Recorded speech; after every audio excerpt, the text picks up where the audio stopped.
बिस्मिल्लाहिर्रहमानिर्रहीम। मैं हूं रज़ा मेकर। उम्मीद है आप सब लोग खैरियत से होंगे। आइए आप जानते हैं आज की कुछ अहम अपडेट्स इमरान रियाज खान से। नामालूम अफराद जो हैं और इनके बारे में उमर अयूब खान साहब ने जो ट्वीट किया, उन्होंने कहा जी कि वो एजेंसी से मुतल्लिका लोग हैं जो दाखिल हुए हैं पार्लियामेंट लॉजेस में। पार्लियामेंट लॉजेस जो है वो महफूज जगह समझी जाती है, जैसा कि समझा जाता है कि कौमी असम्बली, थोड़े दिन पहले कौमी असम्बली के अंदर अटैक हुआ था, नकाब पोशों ने आकर वहाँ पे MNAs को गिरफ़्तार किया था। और अब इसी तरह जो है वो ख्वाजा शहराज हैं, पाकिस्तान तहरीक इंसाफ के रुकन कौमी असम्बली, और उनके ऊपर टॉर्चर किया गया और जो स्टाफ के मेंबर्स हैं उनके ऊपर भी बेईमाना तशद्दुद किया गया। और ये नामालूम अफराद हैं जिन्होंने आकर वहाँ पे टॉर्चर किया है। ये वाक़या रिपोर्ट हुआ, मैं आपको बता दूँ। लेकिन आज का जो इम्पॉर्टेंट दिन है वो रावलपिंडी के हवाले से है। पाकिस्तान तहरीक इंसाफ में इमरान खान साहब ने कॉल दी थी कि एहतजाज किया जाएगा रावलपिंडी में। लियाकत बाग जो है वो इस एहतजाज का मरकज़ी पॉइंट था। पहले तो बनादिर आए लियाकत बाग से, उसको ताले लगा दिए गए, सील कर दिया गया, वहाँ पे कंटेनर्स पहुँचा दिए गए, पुलिस की नफरी पहुँचा दी गई। उसके बाद पाकिस्तान तहरीक इंसाफ के कारकुनों की गिरफ्तारियाँ, लाठी चार्ज, जहाँ पे जो निकलता है वहाँ उसको गिरफ़्तार किया जाता है, वार्निंग दी जाती है। फिर 2 दिन के लिए, क्योंकि पाकिस्तान तहरीक इंसाफ का एक प्रोग्राम है एहतजाज करने का, तो 2 दिन के लिए दफ़ा 144 का नफाज कर दिया गया रावलपिंडी में। और ये पहले भी करते रहे, हमेशा से ऐसे ही करते रहे। हर हुकूमत ही करती है, लेकिन ये हुकूमत बार बार करती है, बहुत ज़्यादा करती है। फस्तायत में ज़रा 4 कदम आगे निकली हुई है। तो दफ़ा 144 इन्होंने नाफिज कर दी और रेंजर्स को भी कॉल कर लिया गया। रेंजर्स की 6 कंपनियाँ बताई जा रही है जी, उनको भी पहुँचाया गया। फिर जगह जगह पे कंटेनर्स खड़े किए गए, हज़ारों की तादाद में जो है वो लोगों को परेशान किया गया। सैकड़ों कंटेनर्स पकड़ के उनको रोक लिया गया। जो कंटेनर के जो ड्राइवर्स हैं, जो कंडक्टर्स हैं, वो साथ मौजूद होते हैं, जो हेल्पर्स, वो बेचारे मीडिया को इंटरव्यूज़ देते हुए बता रहे थे कि जनाब हमसे तो पुलिस पैसे भी ले लेती है, 10-10 हज़ार रुपया, 20-20 हज़ार रुपया। और ये पुलिस को तो ऑर्डर मिलता है ना कंटेनर पकड़ने हैं, फिर वो कांस्टेबल होते हैं, वो दिहाड़ी लगाने से कहाँ बाज आते हैं। वो बेचारे, कहीं कंटेनर वाला कहता है मेरे से 20 हज़ार ले लिया, कोई कहता है 10 हज़ार ले लिया, कोई कहता है जी मेरा मोबाइल भी साथ ले गए मेरी गाड़ी की चाबी के साथ। तो सबकी चाबियाँ भी ले जाते हैं, पैसे भी ले जाते हैं, इनकी तलाशियाँ भी लेते हैं। तो बहुत बेचारों को परेशान किया जाता है कंटेनर वालों को। बहरहाल जो इकदाम किए गए हैं, पुलिस की भारी नफरी है जी, छुट्टियां मनसूख कर दी गई हैं सिक्योरिटी फोर्सेस की, नौकरी से फारिग कर देंगे अगर नहीं पहुंचोगे फौरी तौर पे तो। और तातील का ऐलान कर दिया गया है जी कि लोग काम पे नहीं आएंगे। आसपास के होटल और तालीमी इदारे जो हैं उनको बंद कर दिया गया है। कारकुनों को और शहरियों को गिरफ्तार किया गया है। सोशल मीडिया के लोगों को हिरासत में लिया गया जो वहाँ पर कवरेज करने के लिए गए थे मीडिया के, लेकिन फिर उन्हें छोड़ दिया गया बाद में। और मज़े की बात यह है कि पाकिस्तान तहरीक इंसाफ ने सिर्फ लियाकत बाग की सराउंडिंग में एहतजाज की कॉल दी थी, लेकिन हुकूमत इतनी खौफजदा है कि हुकूमत ने रावलपिंडी भी बंद कर दिया, ज़िला बता रहा हूँ मैं आपको, ज़िला रावलपिंडी बंद कर दिया, ज़िला अटक बंद कर दिया, ज़िला जेलम बंद कर दिया, ज़िला चकवाल भी बंद कर दिया। यानी आप अंदाज़ा करें कि इतनी खौफजदा और डरी हुई हुकूमत है कि एक जगह पर एहतजाज का ऐलान किया इमरान खान साहब ने कि मेरे लिए आपने वहाँ पहुँचना है। इमरान खान साहब ने इस मरतबा जो जुमला बोला, उन्होंने कहा रावलपिंडी में है, क्योंकि इमरान खान साहब भी रावलपिंडी की अडियाला जेल में कैद हैं, तो वहीं पे लोग उन्हें मिलने के लिए भी जाते हैं। और रावलपिंडी ने इमरान खान साहब को वैसे कभी मायूस नहीं किया।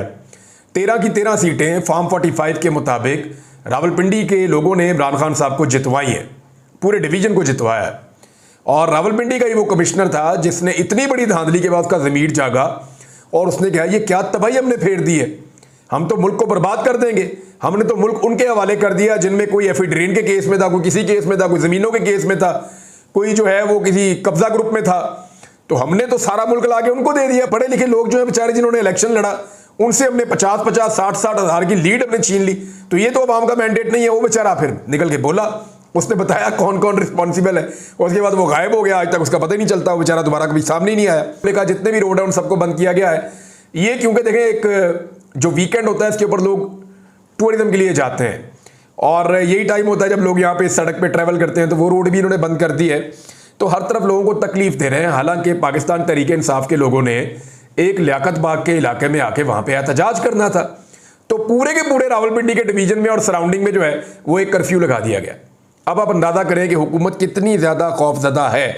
और यही होगी सोशल मीडिया पे और मीडिया पे पाकिस्तान की सबसे बड़ी खबर अगले 1 हफ्ते तक। मैं आपको कैसे कह रहा हूं, अपोजिशन को जो विजुअल्स चाहिए होते हैं, जो मनाजर चाहिए होते हैं, गिरफ्तारियों के, कंटेनर्स के, पकड़ दकड़ के, मार कुटाई के, कारकुनों के साथ ज्यादती करने के, जबर के, फस्तायत के, वो सारे मनाजर का बंदोबस्त ये हुकूमत खुद करके देती।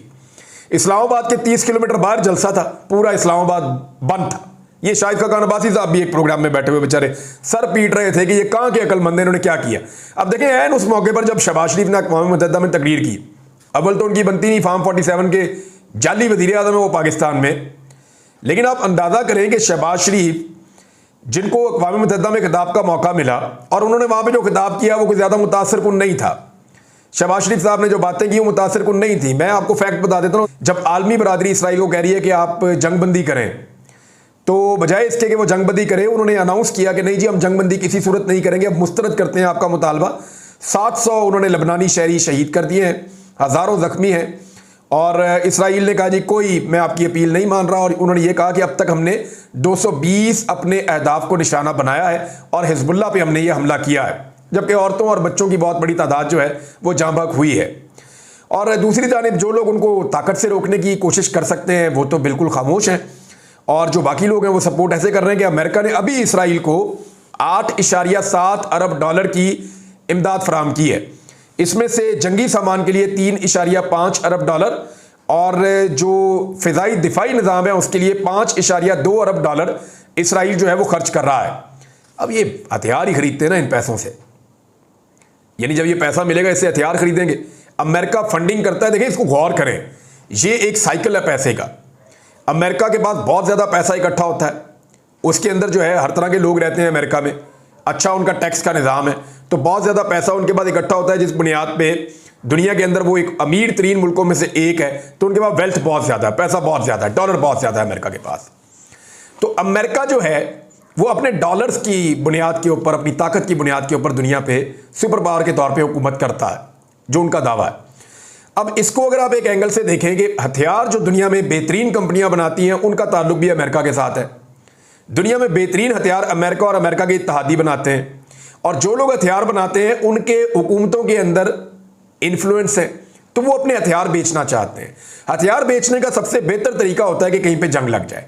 अगर किसी भी मुल्क में जंग लग जाए या दो मुल्क आपस में लड़ पड़े तो फिर हथियार बहुत तेज़ी से बिकते हैं। तो जैसे कि यूक्रेन के अंदर जब जंग लगी रशिया के साथ, तो अमेरिकन जो हथियार बेचने वाले हैं, जो यूरोपियन हथियार बेचने वाले हैं, उन्हें बहुत फ़ायदा हुआ, क्योंकि बहुत बड़ी बड़ी फंडिंग जो है वहाँ की हुकूमतों ने की, और वो फंडिंग उन मुल्कों के पास थोड़ी गई है, वो तो घूम के वापस इनके पास आ गई। यानी उन्हीं की कंपनियों ने हथियार बेच दिए, हथियार वहाँ पे पहुँच गए, और वो जो सरकारी पैसा था टैक्स पेयर का वो चंद लोगों की जेबों में चला गया। ये है असल गेम। तो अमेरिका यूँ पैसा देता है और उसी पैसे से वापस उनको हथियार बेचता है, और वो जो अमेरिकन कौम का पैसा है वो वहाँ पे लोगों की जेबों में चला जाता है। तो ये एक सिंपल फार्मूला है, दुनिया ऐसे ही चलती है ये साइकिल, और दुनिया का बेहतरीन धंधा है हथियारों का धंधा। जितने बड़े और ख़तरनाक हथियार बिकेंगे उतना बड़ा और वसी मुनाफा होगा। तो इसी तरह से इसको चलाया जाता है। अब तवज्जो होनी थी वज़ीर आज़म के खिताब की तरफ, हालांकि उस खिताब में कोई ऐसी चीज़ नहीं थी, यानी कोई काबिल ज़िक्र चीज़ हो तो मैं आपके साथ डिस्कस भी कर दूँ। वज़ीर आज़म का बड़ा स्टीरियोटाइप किस्म का एक खिताब था। अब तवज्जो होनी चाहिए थी उनके खिताब की तरफ, पूरी की पूरी तवज्जो इस फस्तायत की तरफ करवा दी हुकूमत ने। और भाई पाकिस्तान तहरीक इंसाफ का एक प्रोटेस्ट ही तो था, आप वो उन्हें करने देते, और आप जो है वो सोशल मीडिया पे और मीडिया पे हर तरफ शहबाज शरीफ साहब के खिताब की बात करते। इमरान खान साहब के तो अशरे अशीब वो खिताब नहीं कर सके, जरूरत उनके अंदर थी नहीं। वो कहते हैं दुनिया को कि जनाब अमेरिका उनको फंडिंग क्यों दे रहा है, जब आप कहते हैं जंगबंदी करें, वो जंगबंदी नहीं करता, फिर भी आप उनको 8.7 अरब डॉलर दे रहे हैं। आवाज़ उठानी चाहिए थी कि इंसानों को मारने के लिए पैसे क्यों दे रहे हो, लेकिन शहबाज शरीफ साहब ने आवाज़ नहीं उठाई। अब सारी तवज्जो बजाय इसके कि शहबाज शरीफ साहब ने तकरीर की थी, थोड़ी बहुत वहाँ पर चली जाती, जितनी बनती थी वो भी नहीं जाएगी। वजह यह है कि रावलपिंडी में टका के फस्तायत हो रही है। तो नाज़रीन, ये थी आज की अहम अपडेट्स। इसी के साथ अपने मेज़बान रज़ा मेकन को इजाज़त दीजिए। अल्लाह हाफिज़।